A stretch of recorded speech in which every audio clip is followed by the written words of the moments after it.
All right, hello again, everybody. For those of you who are wondering where I'm at, well, we're not here to talk about that. Today, I have a very special guest. His name is Frankie G, as he likes to call himself.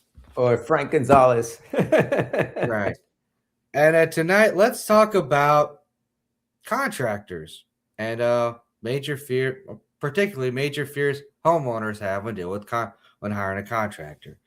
So, one of the things you brought up was hiring the wrong contractor. What does Okay. that mean when it comes to the biggest fear? What does that mean exactly? Yeah, well, I'd like to let your audience know, and it's a pleasure to be here. Thank you so much.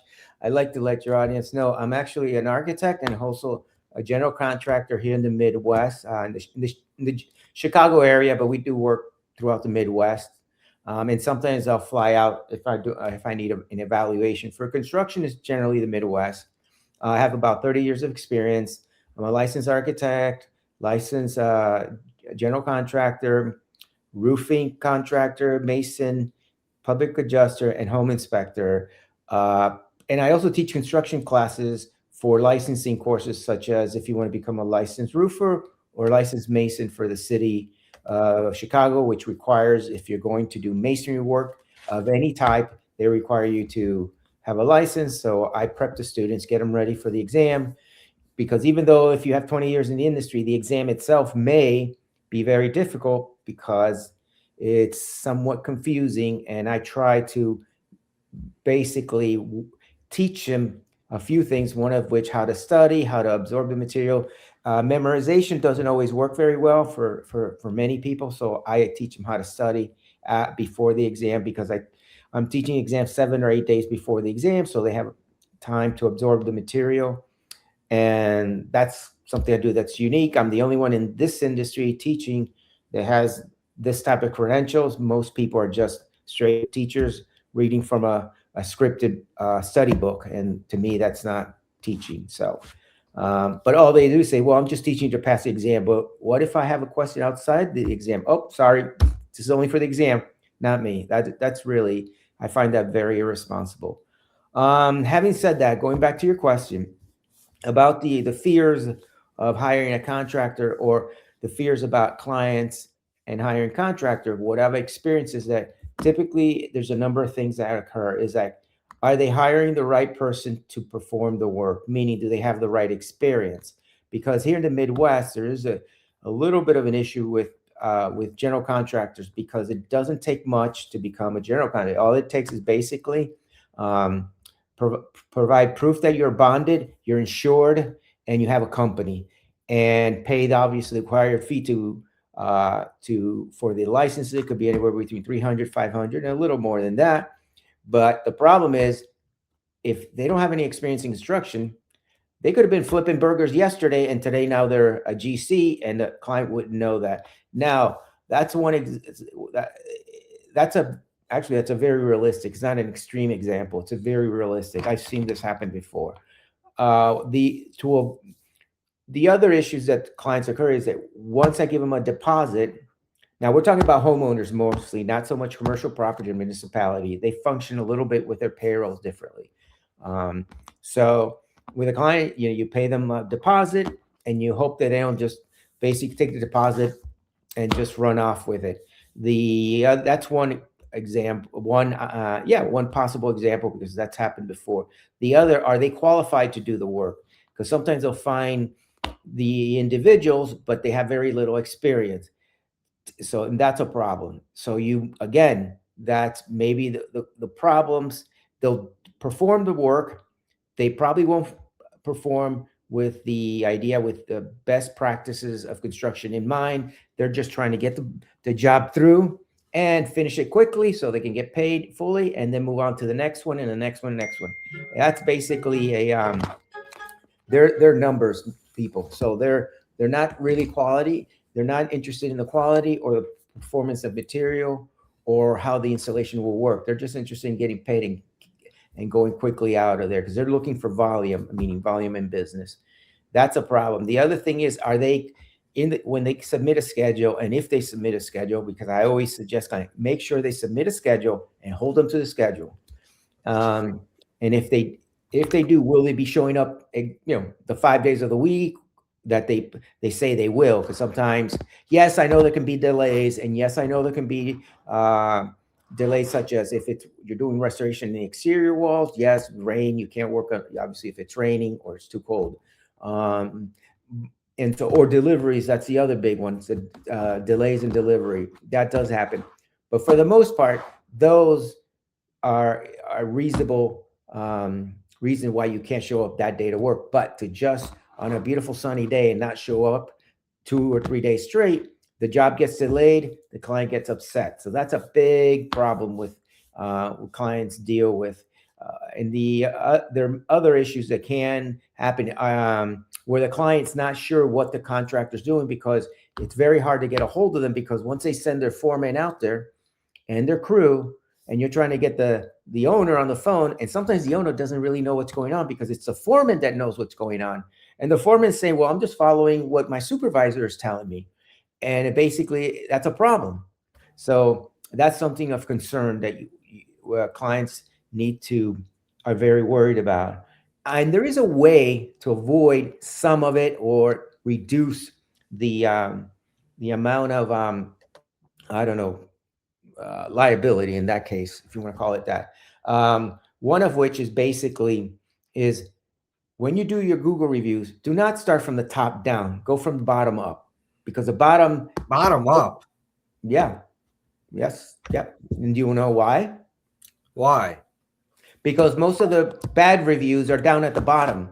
Because if they get a bad review, they'll call every person in their family plus every extended friend and relative that they have to call to write good reviews. So it pushes that bad review down, down, maybe 30 reviews or 40.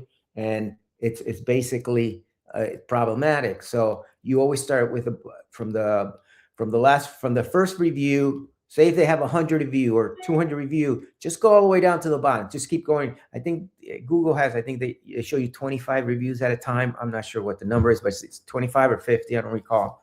You just keep clicking until you go to the end. That's one thing. Then you want to know, read them. You're going to find them. Okay, this guy really has like 8 bad reviews in basically 10 years. And look what he did. So, and all these other reviews, you can actually go to, these, I call it third world apps, where you can go to, to some way in China or something and pay for a company to, hey, I need good reviews. Here's $1,000. Can you get me 150 good reviews? And they make them up, and or Pakistan or whatever, and that way it looks good on paper. You know what see? I mean, that's why the reviews are very unpredictable in that sense. Oh yeah, I could tell you from experience that back in the day, I won't get too specific, but if it was someone we liked, we would make up reviews talking about how great they were. And if it was a business that was related to someone we couldn't stand, we would make up reviews about how horrible they were. So there you go. So the reviews are right.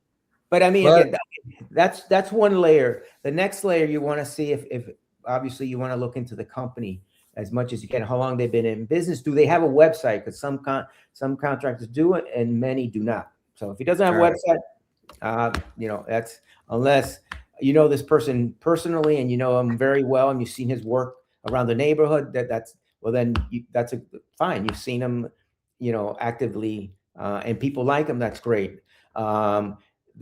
So the other thing you can do is ask for references from them personally. Say, can you provide me some? I know that reference is also kind of like a little bit like a hot potato, because they're going to pick clients that they obviously did well with. Yeah. But at least you're talking to a real person, and you can ask them questions. Did you feel they were knowledgeable? Did you feel that they did your restoration, remodeling appropriate? Did you use the right type of materials that the interior designer specified, or the architect? Yeah. Those kind of questions. And that's something. Now you're basically trying to reduce your client's liability to selecting the right person. Obviously, in pricing, is he overcharging me or underpricing? If many contracts are intentionally underpriced a job because they want to get the job, they want to sign, they want to make sure you sign their contract, and that you go ahead and they'll give them the deposit. The client gives the deposit to the contractor to start the work. And then once the job starts, goes, oh no, I didn't include this. Oh no, I didn't include that. Oh no, I didn't include this. It's an extra. It's an extra. It's an extra. We call them change order. And like, no, that's very unprofessional. So you want an accurate and fair and reasonable estimate, meaning one that probably the middle ground usually. I was going to lead into that. Their estimates are vague. So yeah, keep going on. Yeah, With the estimate could be a little vague too. And I read them and I see them. And I mean, I bid work too. And sometimes when I have a chance and the client trusts me or feels it has I'm very transparent. And so if I ask them, can I see your bids? Because I want to see what are they included that I'm not, or I'm including everything that it says on the drawing. I'm not excluding anything. Are they including everything? And then I realize it's not apples to apple. They're not included. 1/3 of the project's not even being included in it. And like, oh my gosh, how are you going to pin this person down? So that's a problem. So due diligence is very important from the client point of view. Unfortunately, it's on the client side, not necessarily on the contractor side. And then find out if they have credentials. Did they go to construction or management school, or do they have a degree in construction management? Or are they just some person that started a business 10 years ago and was selling, I don't know, used cars, whatever, or working for a retail store, whatever it may be. Those are the ones you don't want, obviously. But I've recently ran into a person and I asked him a few questions. He's very successful. He does high-end home. And then I asked him, well, what's your experience in construction? He goes, no, I'm really a paper guy. And I'm like, I looked at a paper guy. And I know what that meant. It meant he just sits in the office, just shuffling papers around, but giving all the work to their subcontractors. And they're the ones that are running with the show.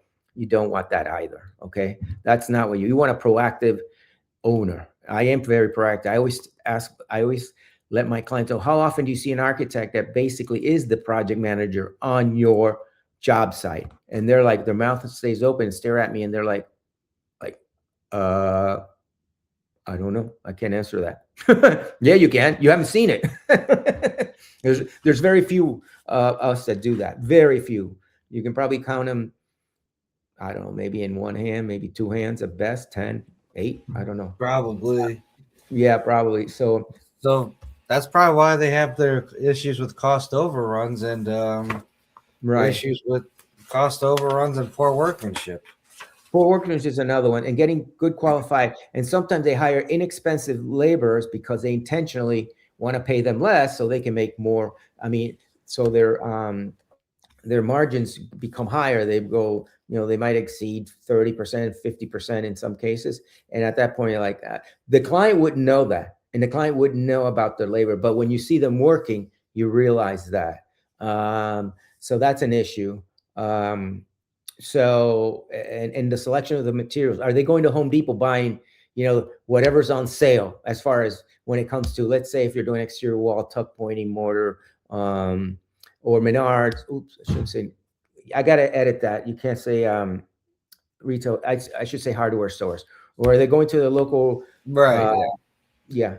Are they going to their local hardware store and then buying whatever's on sale, whether it's the brick, the mortar, the concrete, doesn't matter, because that's inferior material. And first of all, most all architects, and we call them construction drawings. We do not call them blueprints. That's in the 1940s.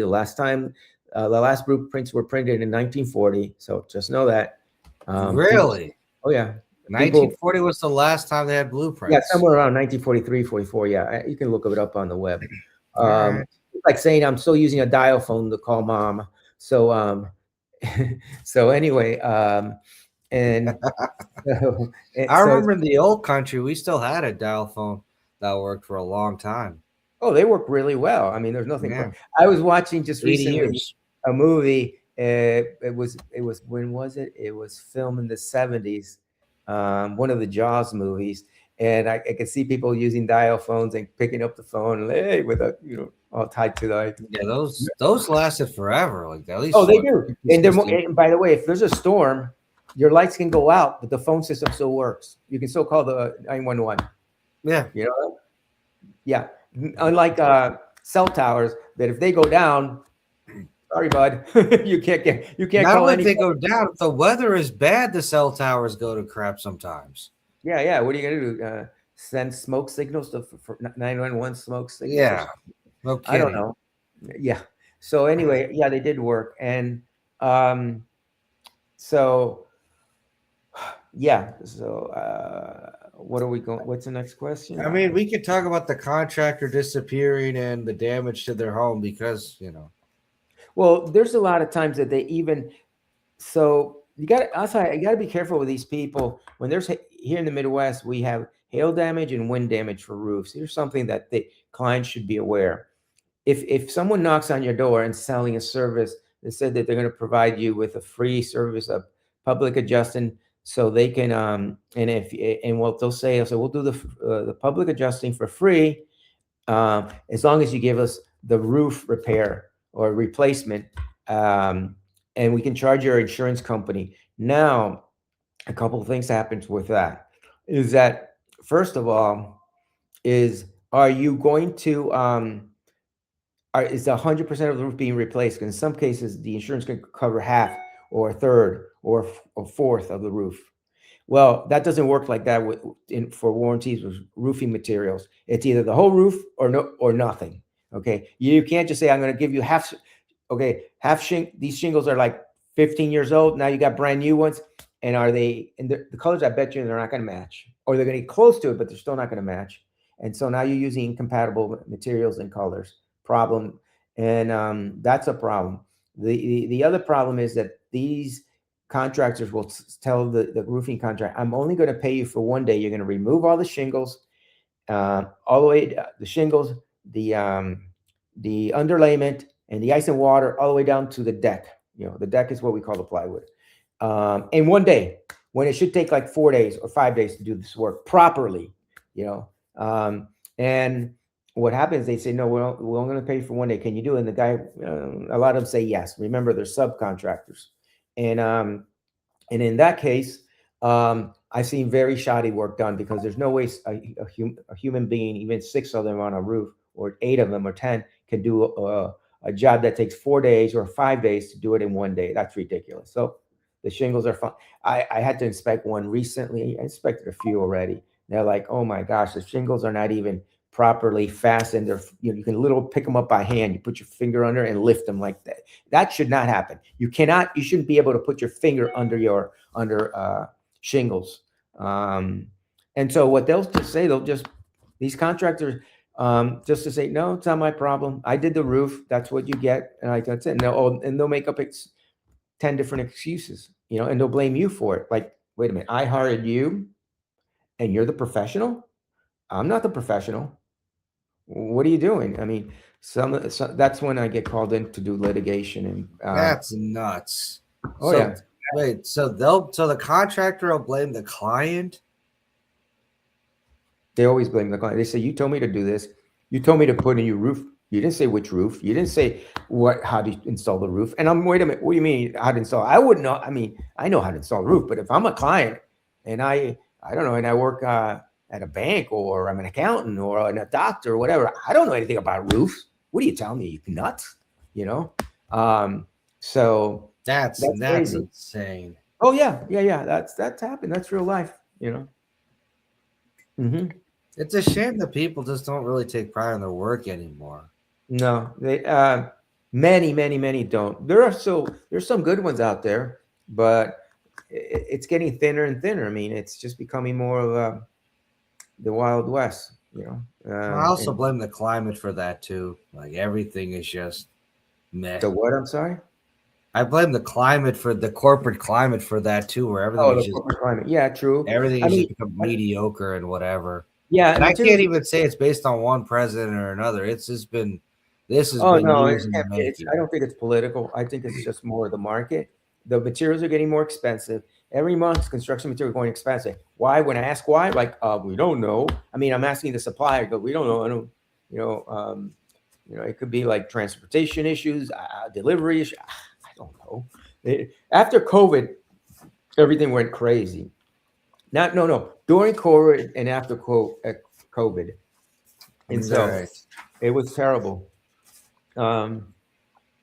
So yeah, and so those are things that are happening. So you really want to pick the best way to select a contract. Drive around the block, or run your not around the block, around your neighborhood, and maybe 2 or 3 neighborhood, and see and just like stop and ask questions. Because if you see a contractor building a house, talk to the people there in front of it. I know the GC doesn't like that because you're disturbing. Like, I don't care. I walk into it. It's not. I'm not breaking the law. I'm just asking a question to Right.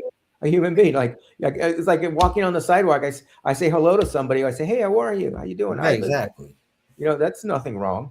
And also, you can also observe them. If they're a few houses away or something, you can drive around. I mean, well, I mean, not case the house, but what I mean is that as you go out and do your own grocery shopping or go to work, when you see them, just slow down, your car and look at see what they're doing, or pull over and just look at for a few minutes and see what's going on.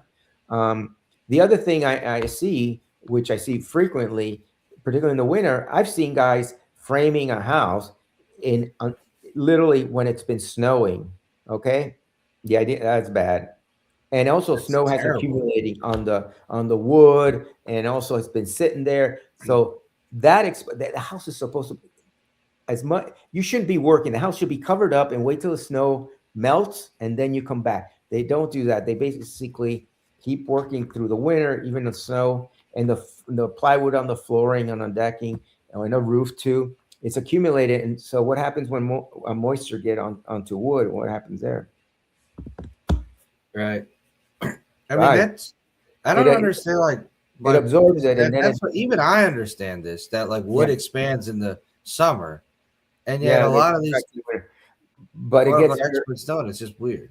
yeah, and so what happens is that wood now is absorbing a lot of moisture, and then now remember it's in the winter, right? So that means it's probably that moisture is going to freeze inside the wood, which is going to create cracking, and it's going to deteriorate the material.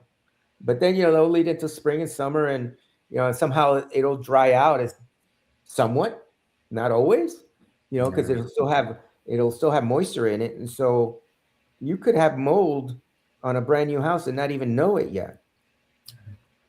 Well, that's what well, I mean, I'm glad you brought that up because that is part of the hidden problems: mold, rot. Yeah, and it doesn't show up very quickly. It's going to be very slowly. You won't know it until you realize that you go into your attic or somewhere where it's obviously, and then it turns out that, like, oh my gosh, what's all that dark spot all over underneath my wooden attic? What is that? Mold.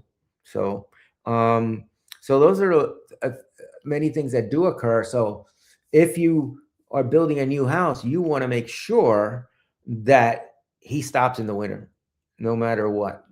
But the specs homes are the ones that obviously it's a builder, an investor. Is saying, no way, we're going to build it. We're going to get it done in 3 months, and we're going to sell it right after that. Don't worry about it. This is not your problem. That's what they tell the crews, and the crews are telling, look, it's wet. Oh, don't worry about it. It's not your problem. You just keep going. So anyway. People are nuts. Oh my God, man, I've seen it all. After 30 plus years of doing this, I've seen, I'm sure I haven't seen it all, but I've seen enough. Yeah. So, lack of communication and public delays.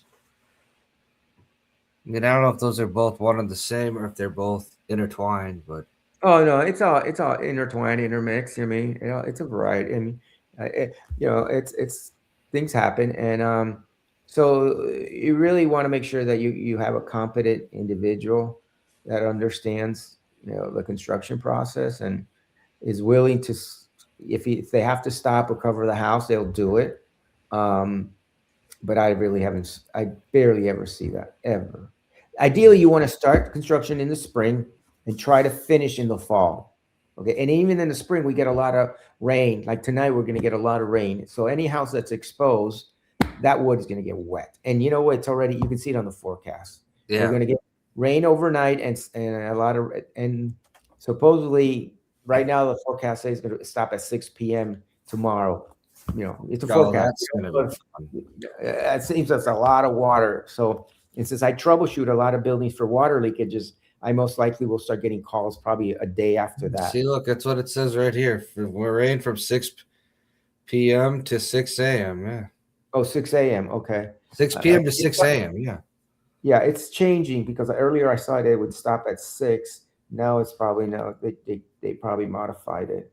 Let me see here for tomorrow. Well, in all fairness, it wasn't raining when I was out an hour ago. So, No, no. Okay, here. Well, okay. It says today we have 60% rain. That means tonight. Friday is 95% rain. Okay. Even if it's anything above 70, it's rain. So here we're getting 95. That's yeah. that's going to be a lot of I water. remember a few weeks ago, there was like a week or so ago, there was like a 10% chance of rain. And that was the day where it just started hailing. Oh yeah, I remember the hail. I took a Yeah. video of the hail. It That was was insane wild. because it was like 10% chance of precipitation, and all of a sudden it's raining and hailing. Like, what the hell? Because sometimes I like to leave my sandals out or shoes and socks outside the house because you want them to, especially the workout clothes. If you're like, hey, I want them to, get some fresh air and not get so much funk in the house. And the next thing you know, I'm like, oh crap, it's raining. I had to pull everything back in. Yeah, yeah. Well, just don't do it tonight and tomorrow. No, I gotta pull. Yeah, after this, I'll probably have to pull my sandals back in the house. Yeah, yeah. So that's about. I mean, I think that's as much about that. I mean, um, just to avoid that and be conscious that these things can happen. Look people straight in the eye and see if they're. Sometimes the company salesman for the contractor is selling you something, and then they pass you on to a supervisor, and then they pass you on to a foreman. Like, okay, this is too many moving parts. Yeah. That's not what you want either. Well, So, that leads to legal and liability issues, and of course, being taken advantage of. oh yeah, yeah. I mean, and keep in mind some of these contractors, um, particularly the ones that have been around for a while, if they've done it a few times, they're probably still many are still doing it, and they probably say, this is about doing. This is a typical doing. We got so many good clients. We're so busy. This is just doing business, And so, I mean, and what I mean by that is that they rely on a lot of Angie's or a lot of Google reviews and Angie's reviews, and they pay for so people can call them up and yeah, we can go out there and do it for you, and they're always you know um they're basically chasing kind of like an ambulance, like a lawyer ambulance chaser, kind of like that. You don't want those type of contractor. I do take my time. I do take I do give them a schedule. If there is going to be a delay, if I can see something happening, I will let them know ahead of the client ahead of time. We're expecting rain. We got to stop. Obviously, if it's interior work, rain won't have. It's not a problem because you're basically remodeling maybe a kitchen, a living room, or the interior of the house in some part like the basement. So that's different. I'm talking more about exterior work.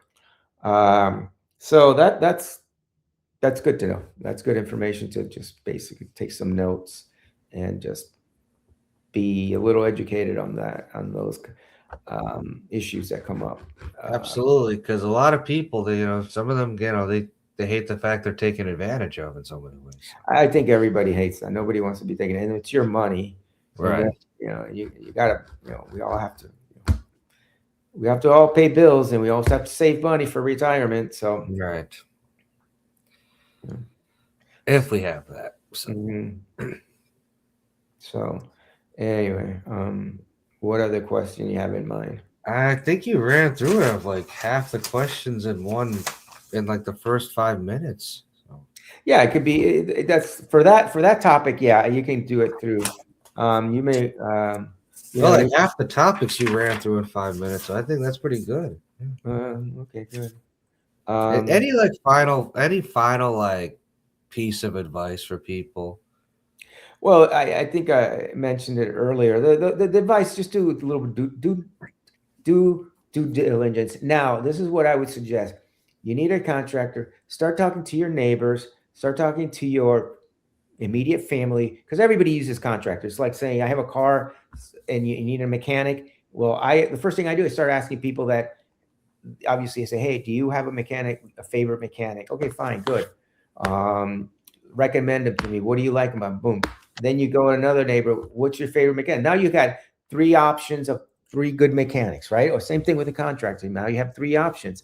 And I go, what was your experience? Oh, they were very good. They were very diligent. They were always on time. The owner would show up and inspect the crews. Perfect.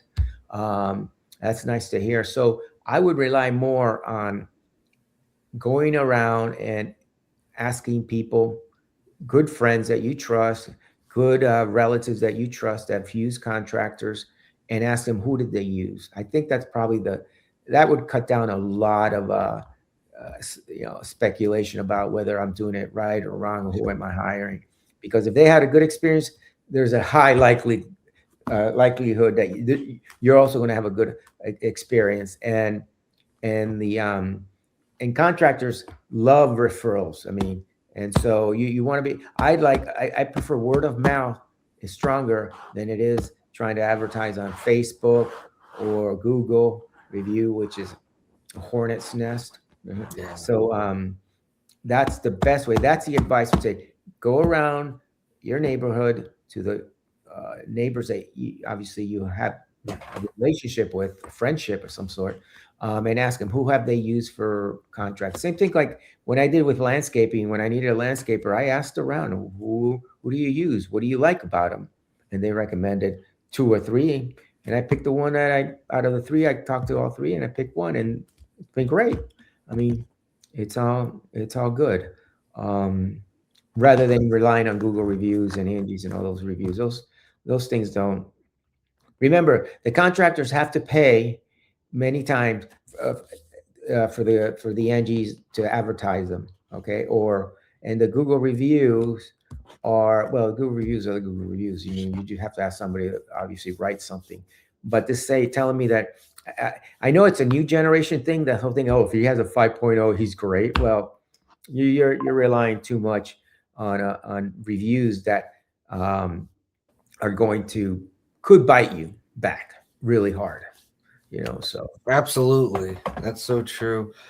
You have any advice for the people before we get going? You have any advice for the people who try to do the who are more into the DIY projects, do it yourself types when it that's a comes good to question.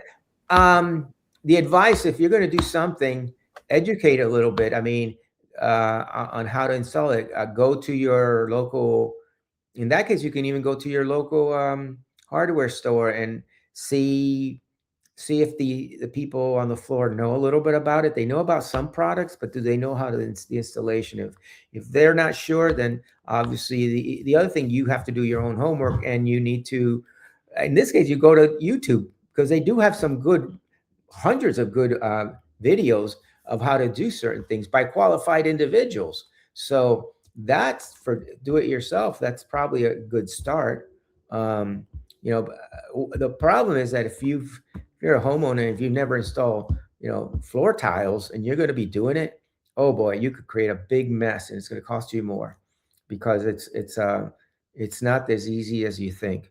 If you're going to try doing your own plumbing, something simple like replacing a toilet seat is different than replacing the plumbing inside your toilet. Um, because they're all very different. So the old simple ones, I could replace them. Now I'm like, no, I'll get a plumber to do it. Electrical work, I always ask some of my younger students, so when they're 20, they're not sure which way to go in construction. Says, look, um, what's the worst thing can happen to a plumber? Get wet. What's the worst thing that can happen to an electrician? Get electrocuted. And which one pays the most? Ironically, it's plumbers. How does that work? One can yeah, kill no you kidding. when you get wet. Yeah. So, and then actually, to do electrical, you got to have a good head on your shoulders. Plumbing, you got to be smart too, but you don't have to be rocket science. You just have to be someone who understands the basics of installation of piping and hot water and so on. And I've done some plumbing work. Electrical, try to stay away from it. I don't trust it. I turn all the circuit breakers off, and then I replace the wire. But some of these guys will do it with live wires, which is like, okay, Yeah.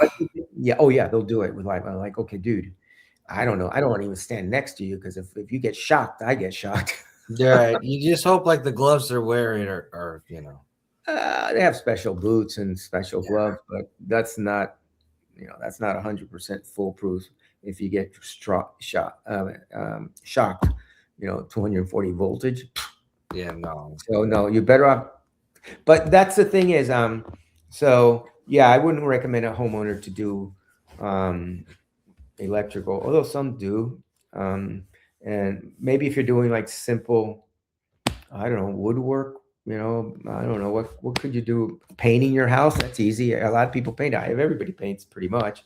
Obviously, it's better to hire a painter because they have the experience, and they're going to help you select the right paint for the right rooms. You just pick the color. Yeah, and so that's different. That's just as simple. But for do it yourself, do your homework and be careful. Don't chew more than you can handle. Yeah, don't bite more than you can chew. Agreed. Right, exactly. All right, we are at the 35-minute mark. Well, that sounds good. Okay. All right. Well, we thank you. We thank you, Frankie, for coming on the show. And Yeah, and so if anybody has any questions out there, you can look me up on the web. My name is Frank Gonzalez. I'm with US Building Efficiency Solution. That's my architectural firm. US Building Construction Efficiency Solution is my construction firm. I mean, it's www.us-BES, like that. okay. Actually, can you show that again? Yeah, Yes, Pete. usbes.com. And I show up pretty quickly. So you could write to me, you can email me. There's information. I mean, you can find my email and my phone number on the about page. So, and you can read my whole bio. It's extensive, and ask me questions, and I'm more than happy to answer them. So, all right. All right. And we thank you all for joining this promotional podcast. This is Harsh Ahmed signing out, reminding you that sometimes it's good to do your homework. Take care, everyone. Have a great rest of your week. And remember, life is harsh, but also wants to live it. And sometimes the golden rule is, in fact, a two-way street.